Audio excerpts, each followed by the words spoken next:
Bonjour et bienvenue tout le monde. Bien sûr, toujours dans la série, bien sûr, d'explications des cours relatifs au programme de la première année du bac. Comme vous le savez, nous avons terminé la boîte à merveille et nous avons bien évidemment entamé les cours concernant la tragédie d'Antigone. Malheureusement, pour des raisons techniques, on s'est arrêté pour un vrai bout de temps, mais maintenant nous reprenons le chemin du cours. Donc je vous prie de nous excuser bien sûr pour cette gêne, mais bien sûr je vous promets que nous allons bien sûr entamer les cours à nouveau et que nous allons progresser.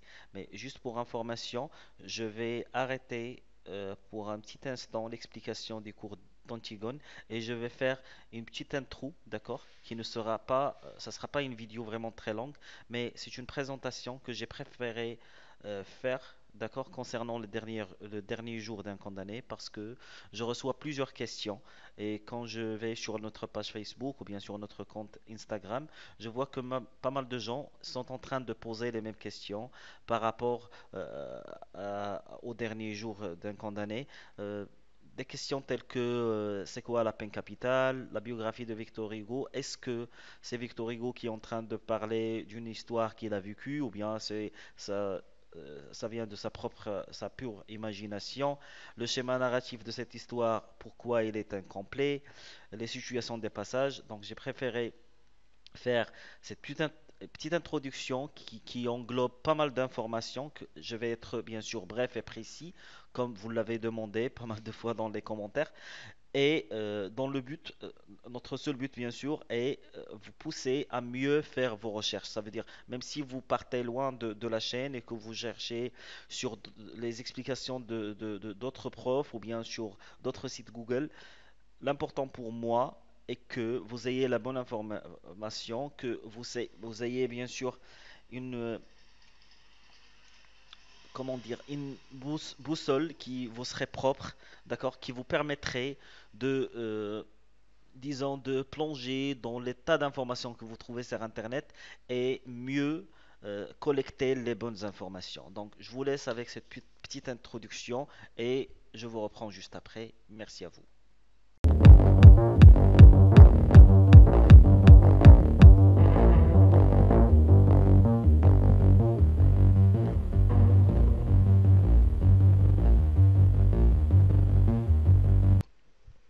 Rebonjour et une deuxième fois. Donc, comme j'ai introduit cette vidéo par vous dire que j'allais répondre à des questions qui sont posées pas mal de fois. Peut-être ce sont les mêmes questions, mais ils sont posées de manière différente. Mais ça revient toujours au même.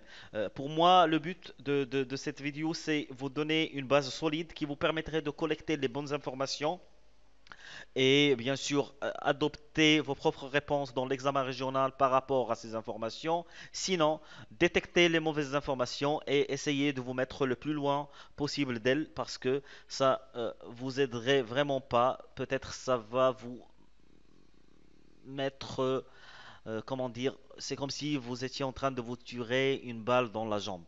D'accord? Parce que trop d'informations tue l'information. C'est la raison pour laquelle on essaie vraiment d'une façon très dure de vous collecter la crème de la crème des informations. Il faut que vous ayez bien sûr que les informations correctes, que les informations qui vont vous aider. Et c'est la raison pour laquelle aussi mon deuxième but est le fait que si je reprends les cours d'Antigone, et que je suis pris par le temps et que je n'ai pas eu la possibilité de vous parler de toutes les leçons qui sont bien sûr relatives au dernier jour d'un condamné, au moins vous aurez cette base solide qui vous permettrait de bien sûr rédiger votre rédaction et répondre aux questions de compréhension. Donc nous allons commencer bien sûr le dernier jour d'un condamné, c'est un roman à thèse. Quand on dit un roman à thèse, la chose qu'on doit garder dans l'esprit, c'est que les personnages ne sont pas importants, les faits ne sont pas importants. Ce qui nous importe, c'est la thèse que contient le roman, d'accord? La thèse qui est des fois cachée ou exposée dans le roman. Ici, la thèse, c'est bien sûr l'abolition de la peine de mort. Victor Hugo souhaite euh, faire savoir au monde que cette peine-là est injuste, d'accord, qu'il ne sert à rien et qu'il fallait bien sûr arrêter de condamner les gens à mort. Donc c'est la thèse. Euh, Normalement, c'est ce que vous devez retenir. Je reprends très rapidement. Les faits ne sont pas importants, les personnages ne sont pas importants, même le récit n'est pas important. Même l'auteur qui est Victor Hugo ne se juge pas comme étant une personne importante. Pour lui, l'important, c'est la thèse qui est la peine de mort. Et bien sûr, ce sont les caractéristiques d'un roman à thèse, c'est qu'il contient toujours une thèse, un enseignement, une, euh, une information que, bien sûr, euh, l'auteur aimerait éclairer à tout prix.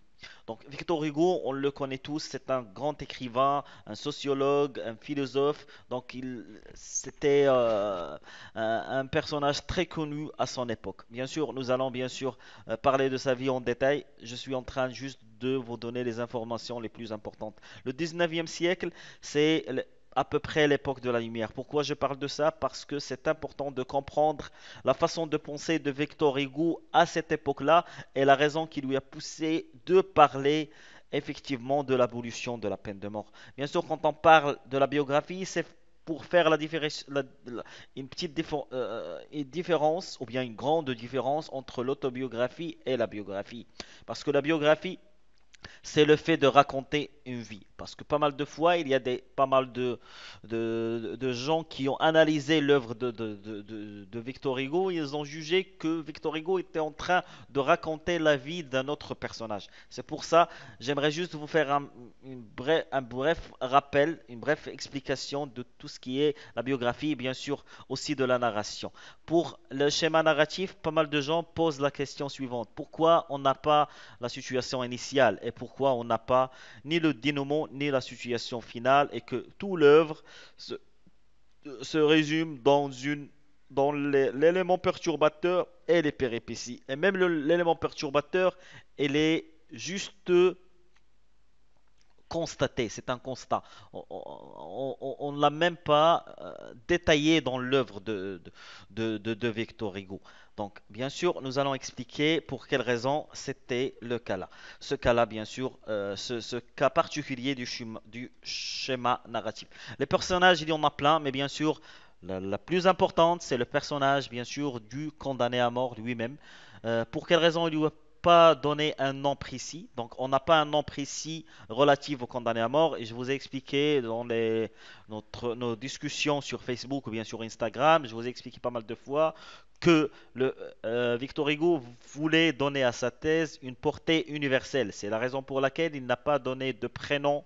Il a gardé l'anonymat du condamné à mort afin que chaque personne entre nous, quand il est en train de lire, qu'il soit arabe ou européen ou américain, quelle que soit sa religion, se met dans la place du condamné à mort et puisse s'identifier lui-même dans le personnage du condamné à mort. Pour l'espace, c'est la France et c'est là, plus précisément, c'est Bicêtre, la conciergerie, l'hôtel de la ville et la place de l'exécution. Pour les temps, bien sûr, je vais vous expliquer une information très importante qui est le temps logique et le temps psychique. D'accord? Normalement, le temps logique du roman, ça départ à l'aube, le matin, et ça se termine à 16 heures le soir. Mais on a notre psychique, ça veut dire, là, on utilise les techniques du flashback, d'accord? Ou bien la projection dans le futur, d'accord? C'est là où Victor Hugo utilise des techniques qui sont vraiment très importantes et qui montrent bien sûr son génie et le fait qu'il est un prodige de la littérature française. Bien sûr, les situations des passages, en parlant des résumés de chaque chapitre et bien sûr des schémas narratifs et le résumé général, nous allons pouvoir tous ensemble, bien sûr, avoir la possibilité de bien évidemment mieux cerner les événements, cerner les faits, parce que comme je le dis et je le redis toujours, si on capte bien, c'est une question qui m'a été posée dans un commentaire bien sûr sur notre chaîne YouTube, je répète, l'importance du schéma narratif, c'est qu'il nous permet de cerner les événements, d'accord? Avoir une carte du récit, d'accord? Comme si on a une carte géographique des récits qui nous permet de savoir euh, le développement des actions, l'intelligence des événements, du roman. On sait que, bien sûr, cet événement s'est passé là, l'autre s'est passé dans ces temps-là, euh, dans cette pièce-là ou bien dans cette prison.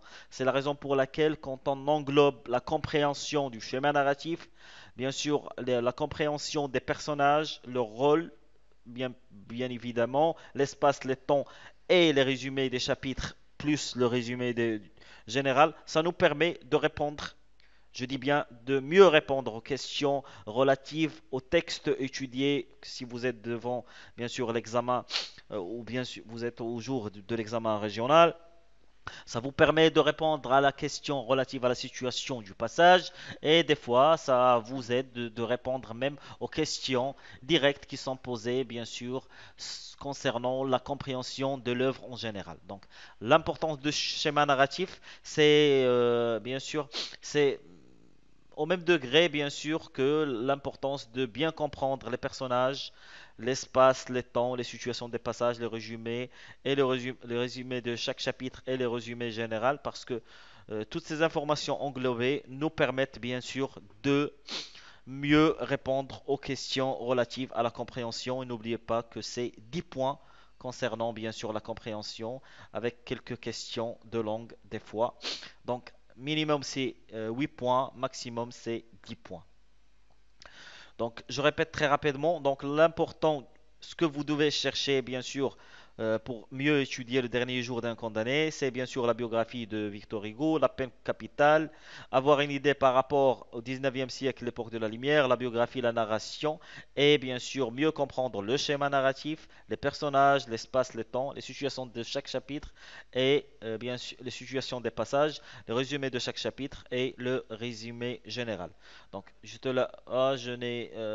vous remercie infiniment pour avoir vu cette vidéo et je vous dis à la prochaine avec bien sûr plusieurs explications et une explication plus globale et plus approfondie de chaque élément que nous avons cité.